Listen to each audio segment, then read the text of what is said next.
Hello again.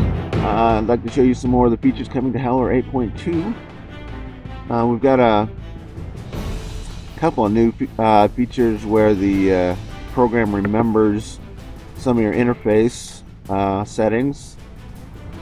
For example, when you collapse the sidebar now using this little control over here, that setting is remembered when you come back into the application, as well as the full screen setting, which has been moved out a little. It used to be under the layout panel down here. It's been moved out here so it's easier to get to.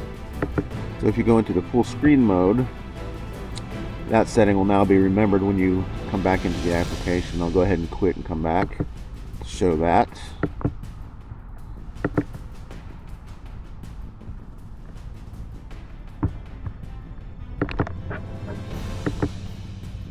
This is one really easy way to, one good way to help if you like to have a minimalistic interface.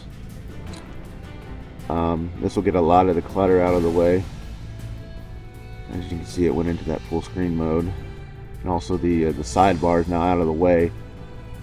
And you could actually work that way if you want to, because since we have that shift color panel, you can bring up your colors that way.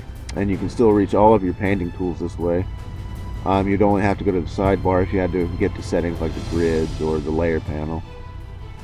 But if you just wanted, if you're the type who just wants to do quick paintings and not have a lot of interface in the way, that's a one setting we've added that makes that a lot easier. We've made a few cosmetic changes for Windows 8, so you'll be aware of them.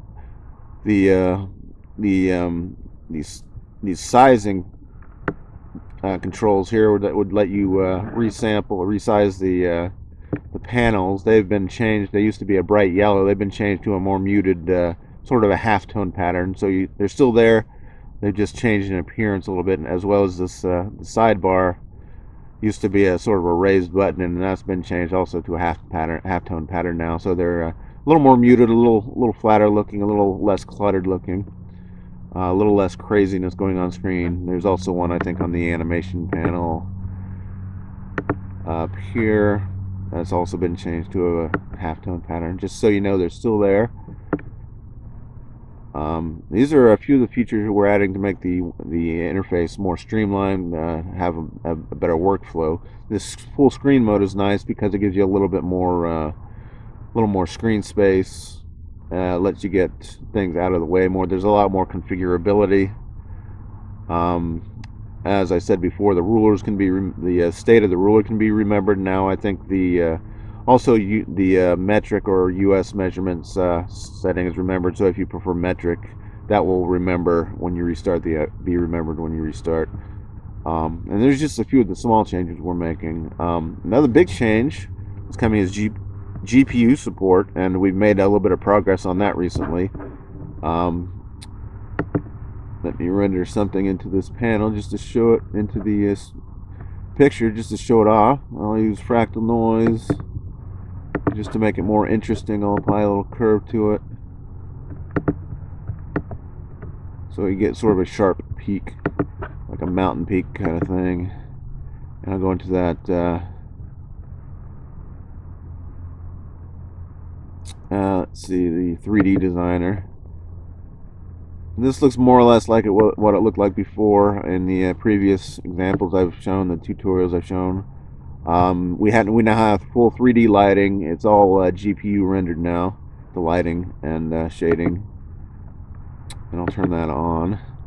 But recently we've just gotten rid of a lot of our old temporary code, and we now have something coming close to our final speed. And as you can see, even on a netbook, a very basic, I think it's a 1 gigahertz C60 AMD processor with 2 cores.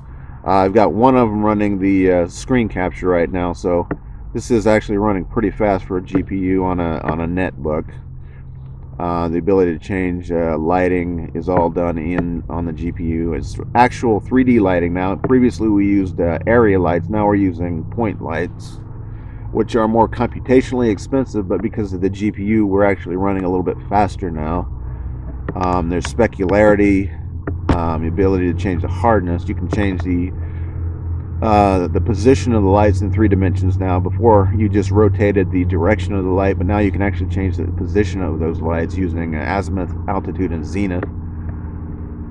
And if you change that zenith down to 0, your light will be right in the center of the 3D object there. And you can change the altitude to make it higher, and the light range, which has the effect of changing the intensity of the light, and also the specularity, hardness, and that sort of thing, or amount. You can have, using no specularity to give you a very flat look. Using a little bit will give you kind of a rubbery look or something like that. And you put a lot on there, you might get a very glossy look like water or a mirrored surface.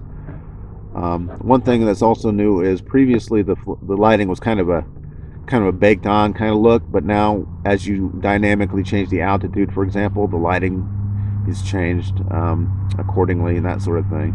So these are a few of the things that are coming to Howler 8.2, and we'll probably see you again between now and release. I think we're about 2 weeks away from our first milestone, and there should be a few more features coming before then. So talk to you later.